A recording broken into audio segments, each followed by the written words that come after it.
penso que agora o que está previsto é que coloquem as perguntas que entenderem, se desejarem formular algumas, tanto o Dr. Hélio como eu estamos aqui ao dispor. Sabemos que o espetáculo começa às 9h30 e sabemos que temos que ir jantar aí por volta das 7h30, mas são 7h05. Ele cumpriu o tempo dele, eu cumpri o meu. Melhor do que isto não encontram.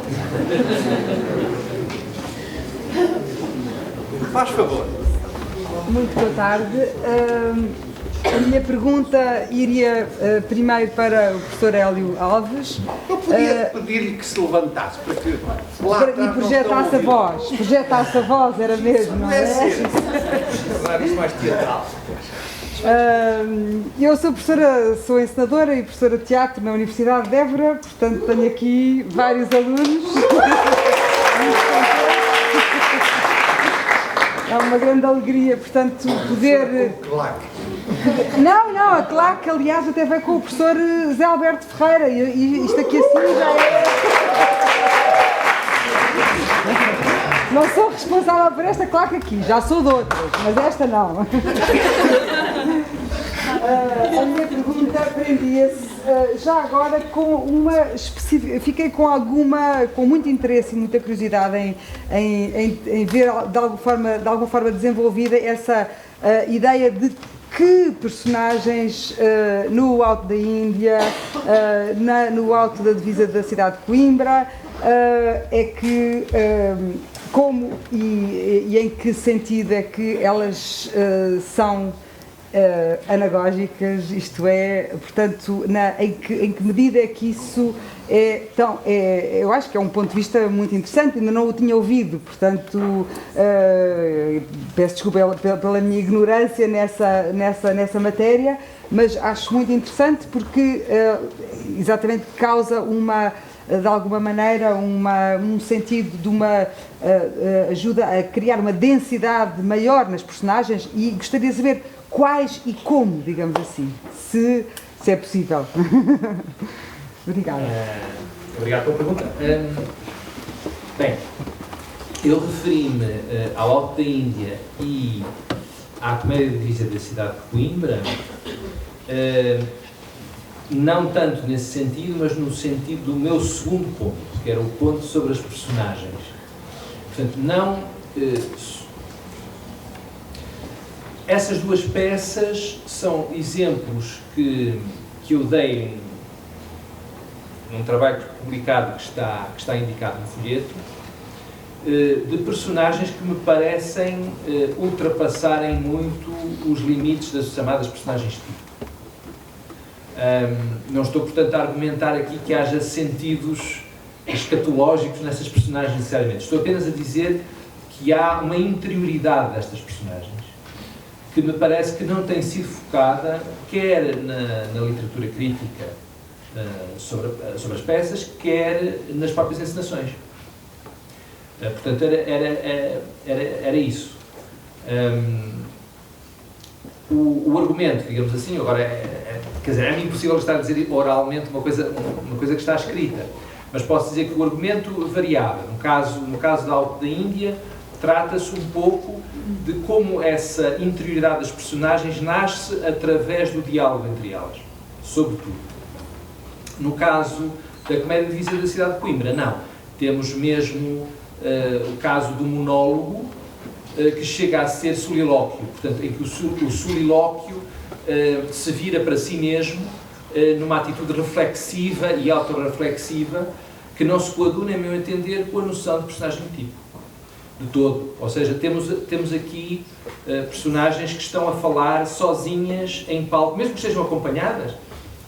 O exemplo que estava a dar do Fidalgo é este, o Fidalgo, claro, que está acompanhado em palco, pelo menos pelo diabo e pelo anjo naquela altura, mas isso não quer dizer que ele, em certo momento, não esteja a falar nem com o diabo nem com o anjo. Ele está a falar consigo próprio, está a pensar, está a refletir. E isso é algo que, em meu entender, transcende a possibilidade de uma tipologia profissional, ou de classe, ou o que for, ou religiosa, inclusive, no caso do judeu, é neste sentido. Não sei se isso responde, mas é isso. Quer dizer, o que eu gostava de ver era das personagens Gil Vicente começarem a ser pensadas também assim. Isto, com esta capacidade individualizante, digamos assim. Obrigada. Outra, aqui uma questão que é assim, não terá sido o signo referencial de Gil Vicente, os círculos de inferno de Dante Alighieri, para aquela estratificação social categórica que vai fazer Gil Vicente? A primeira parte não consegui ouvir, peço perdão. O que eu disse foi, o Gil Vicente não terá tido por signo referencial a Divina Comédia de Dante Alighieri, quando ele fala dos círculos do inferno, não terá ele adotado ou incorporado, portanto, este signo, esta referência, por assim dizer, na questão da estratificação social do ponto de vista satírico como referido? A questão das fontes das barcas é uma das mais debatidas e ocupa uma bibliografia extensíssima. A Divina Comédia aparece como possibilidade, não como uma possibilidade muito forte. As possibilidades assim mais identificadas, mais plausíveis, são seguramente os Diálogos dos Mortos, de Luciano de Samosata, são também as danças macabras, de que eu falava há pouco, e havia, na altura, uma familiaridade muito grande com a ideia de viagem depois da morte. Quer dizer, era um lugar comum.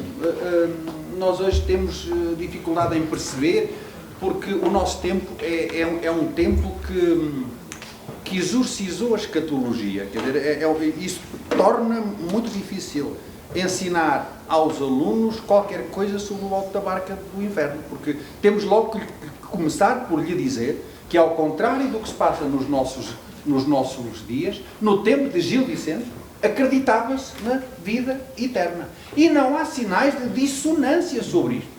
Hoje, se fizermos um inquérito nesta sala, não sei quantas pessoas acreditam, não sei quantas pessoas têm dúvidas e não sei quantas pessoas têm a certeza de que não há nada. No tempo de Gil Vicente não era assim. E o imaginário da barca que passava os falecidos, ou para um lado ou para o outro, era um imaginário perfeitamente assente. Não é necessário encontrar explicações literárias profundas, porque a viagem que ocorre na Divina Comédia é de uma natureza completamente diferente, uma viagem gnoseológica, uma viagem de revelação. Os mortos que chegam ali ao cais apenas são confrontados com o resultado do que fizeram. E isto era a base do catecismo cristão, não é? Portanto, o diabo diz, olha, o fidalgo diz, eu quero ir para ali. E o diabo diz, não pode ser, porque tu lá em cima compraste o bilhete para este lado. Portanto, lá em cima é que as coisas se arrumam. E, portanto, não posso fazer nada. Quer dizer, nem o diabo, nem o anjo são ali tentadores, agentes, não fazem nada. Apenas se limitam a pôr o chip e olha, deixa cá ver o filme. Não, pá, olha o que tu fizeste lá em cima. Não posso fazer nada. Eu não sou... conheço todas essas especulações. Há moralidades alemãs que foram impressas ali no ano de 1523, portanto, depois do Alto da Barca do Inferno, muito parecidas no imaginário. Tem o diabo, tem o anjo, tem um julgamento mais formal do que no Alto da Barca do Inferno, e isso para mim é sinal de que isto constituía uma gramática comum. Quer dizer, as pessoas morriam e já sabiam que, em função daquilo que tinham feito, iam para aqui ou para ali. Não consigo ver no Alto da Barca do Inferno, nem nas outras duas, reflexos diretos ou reflexos importantes da Divina Comédia. Acho que Gil Vicente a conhecia, evidentemente, mas não era o livro de cabeceira dele. Enquanto ele estava a escrever o Alto da Barca do Inferno, não tinha o livro do Dante em cima da mesa, penso eu.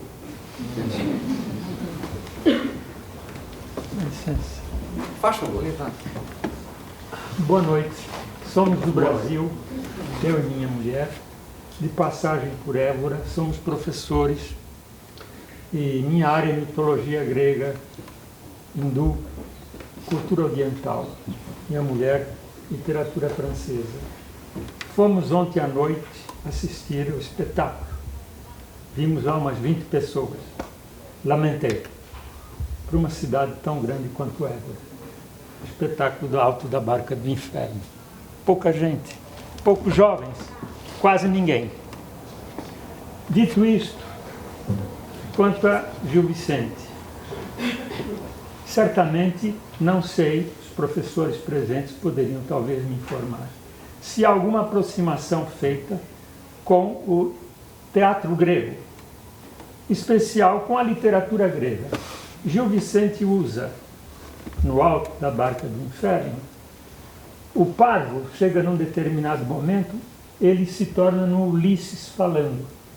Quando Ulisses se despede da caverna dos Cíclopes e ele diz, como é o Cíclope? Ele diz ao Cíclope, se queres saber quem fez isto contigo, né, diga que foi ninguém, eu sou ninguém. Exatamente igual a Ulisses. Outra coisa, o personagem do Fidalgo também usa a estratégia que criminosos da mitologia grega usaram para se safar do inferno. A mesma coisa.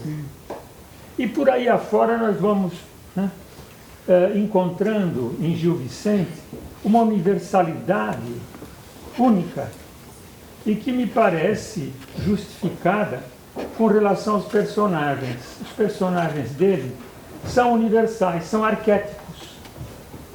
Não na tradição junguiana, talvez mais uma tradição platônica. Verdadeiros arquétipos, isto é, modelos de comportamento, tão universais quanto Hamlet ou quanto Otelo e Iago, que são modelos do sadomasoquismo.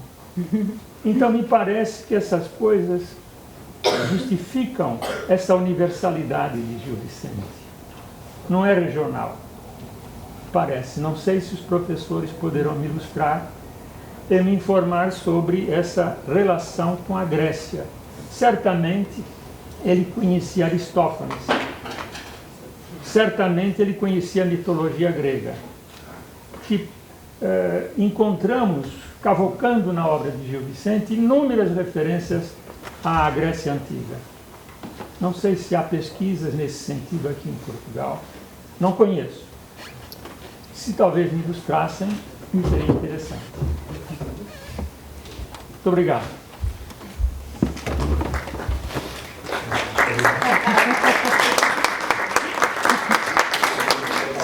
Pergunta desafio.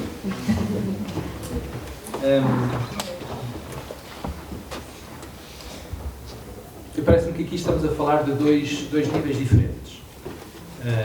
Uma coisa é o nível arquetípico. Outra coisa é o nível do que, enfim, modernamente se pode chamar uma intertextualidade, por exemplo. Eu creio que quando a pergunta anterior foi formulada, se bem entendi, e se a resposta foi virada para isto, foi a pensar nos termos, digamos, clássicos das fontes. Terá Gil Vicente incluído a Divina Comédia? Este é um problema. Outro problema é ver até que ponto essa universalidade de Gil Vicente corresponde a arquétipos. Ora, os arquétipos estão entre nós, como estão com Gil Vicente, como estavam com certeza na literatura grega. Eu confesso que não sei se há algum estudo específico, ou se há estudos específicos que estejam a trabalhar sobre a literatura clássica grega em Gil Vicente. O que posso dizer, no entanto, e agora falando de uma maneira mais genérica, é que o século XVI implica, em Portugal e não só, um gradual aumento do conhecimento da literatura grega clássica à medida que os estudos humanistas se vão desenvolvendo. Um dos grandes problemas sobre Gil Vicente, que tem sido muito debatido, claro, era até que ponto Gil Vicente era um humanista.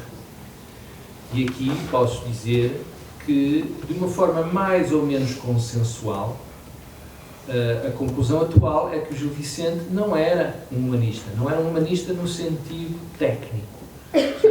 Não era alguém que vivia e praticava o chamado humanismo renascentista.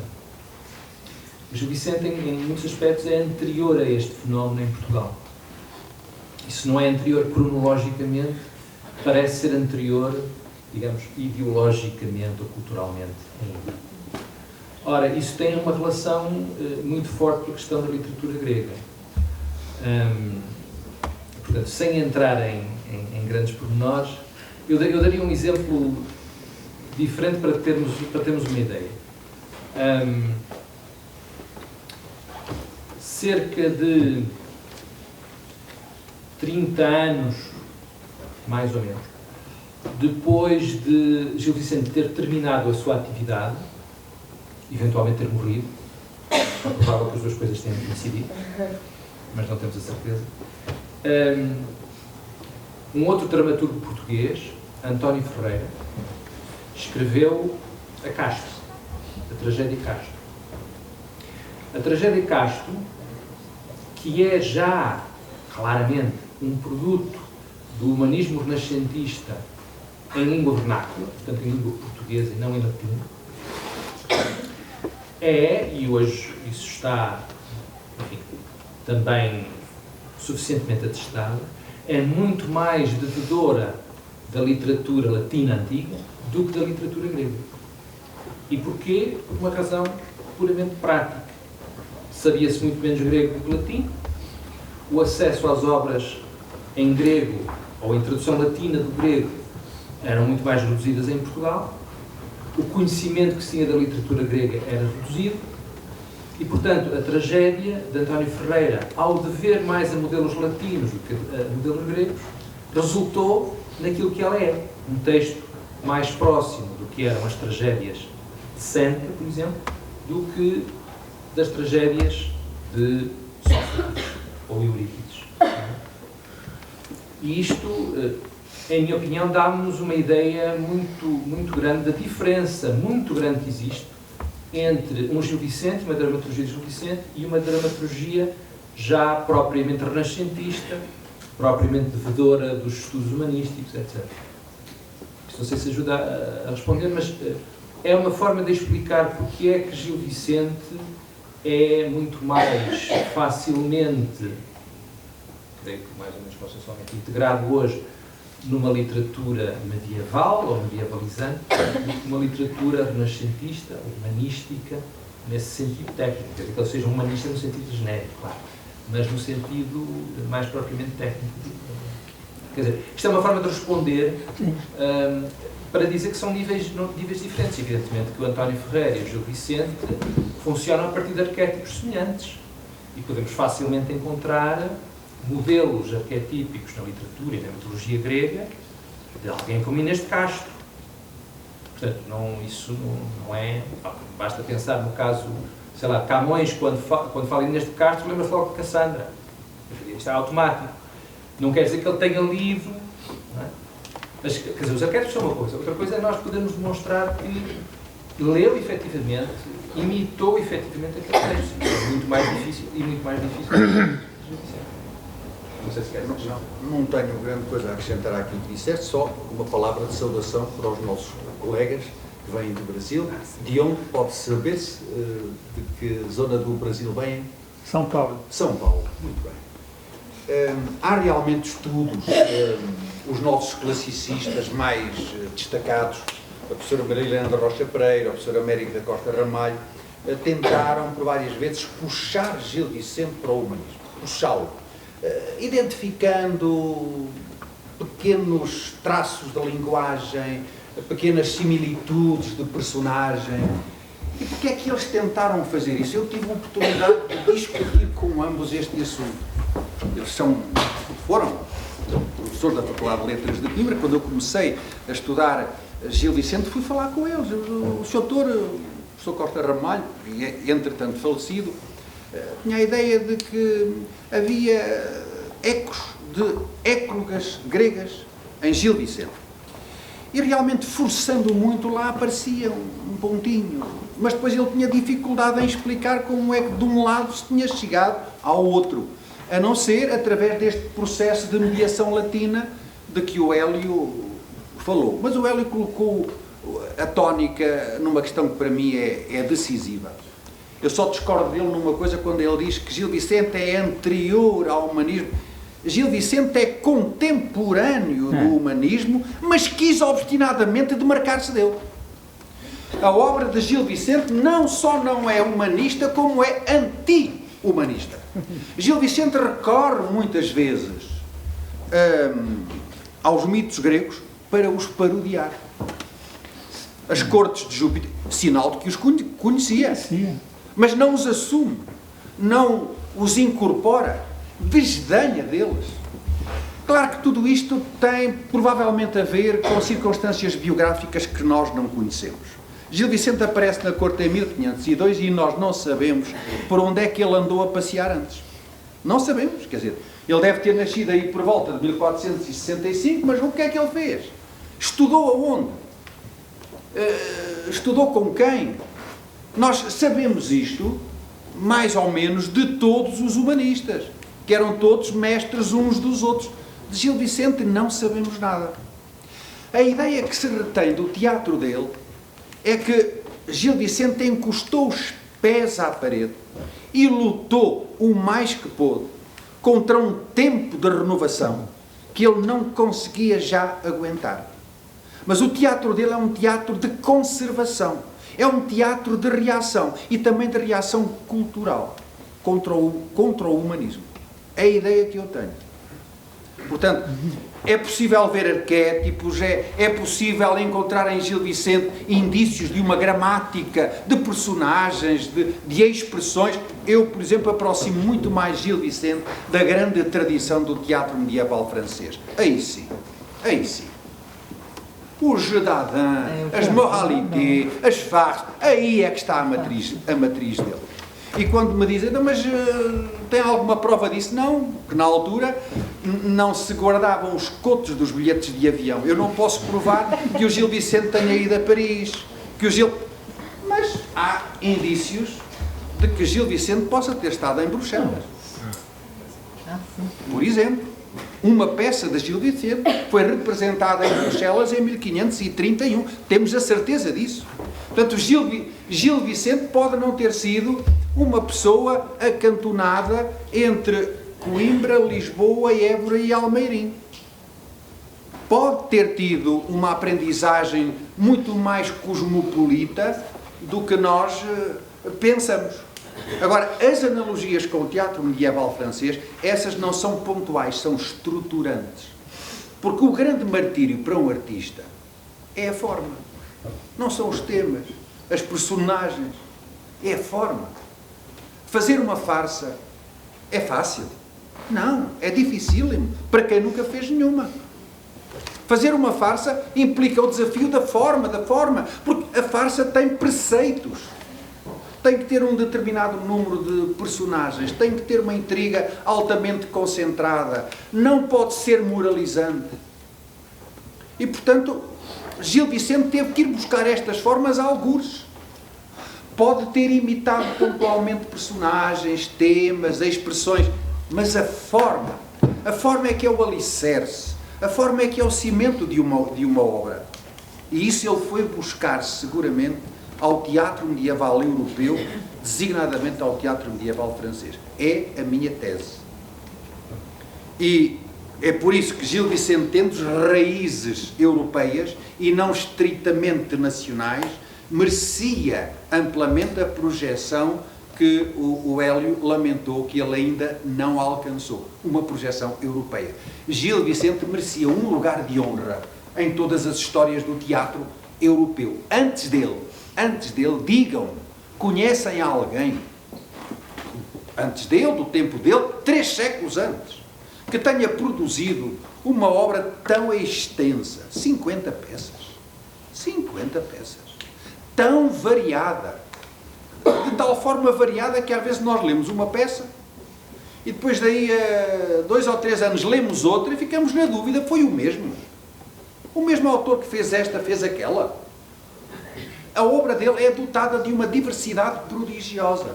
50 peças. Com aquela diversidade, com aquele nível artístico, digam-me onde é que está alguém na Europa nos 3 séculos que o precedem. Onde é que está alguém? Ora, o que é que aconteceu? Qual é a explicação que eu tenho? E porque é que eu acho que Gil Vicente ainda não obteve, e não sei se virá alguma vez a obter, esta projeção? O teatro de Gil Vicente é um teatro outonal. É um teatro epigonal. É um teatro que está no fim de qualquer coisa. Isso não lhe retira mérito, mas torna-o infecundo. Por isso, os imitadores de Gil Vicente são todos frouxos. Quer dizer, a seguir a Gil Vicente houve mais uns quantos. Está ali o Zé Alberto que me vai já ralhar. Que ele tem uma posição contrária. Mas temos depois um conjunto relativamente numeroso de autores que parecem situar-se no mesmo alinhamento.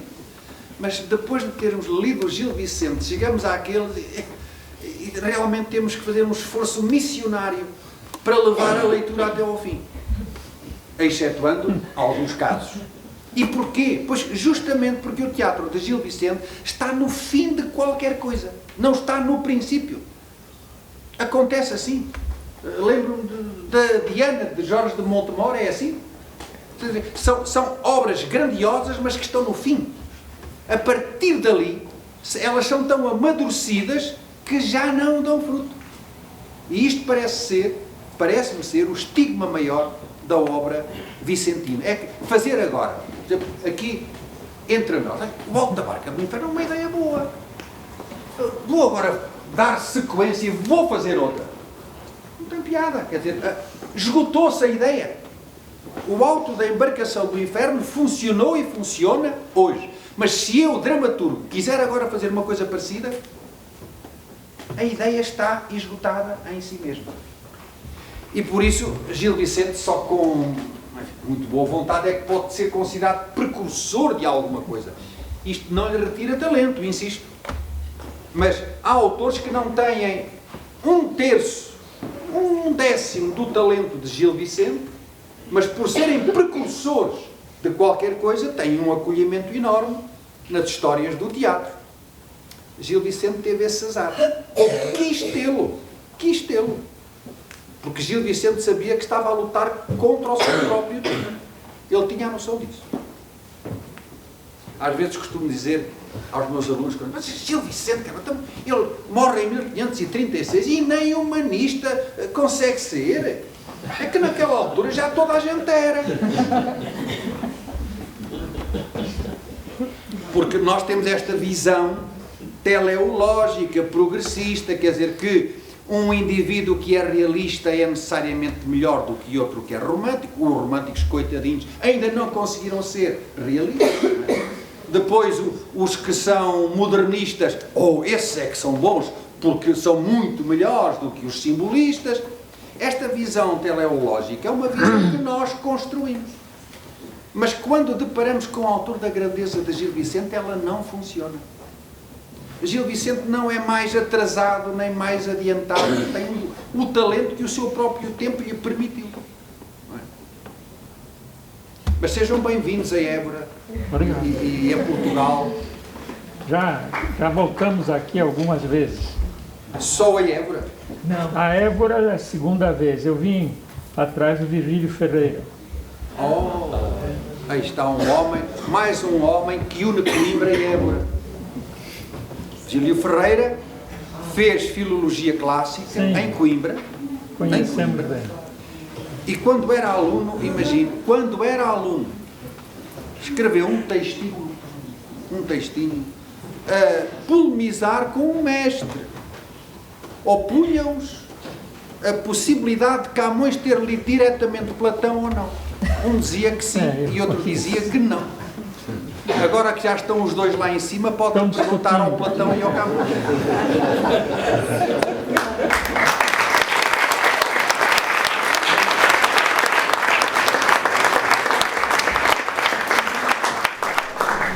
Acho que com licença do Zé Russo e do António Augusto Barros e da doutora Zélia, podemos dar por terminada esta sessão. E agradecer.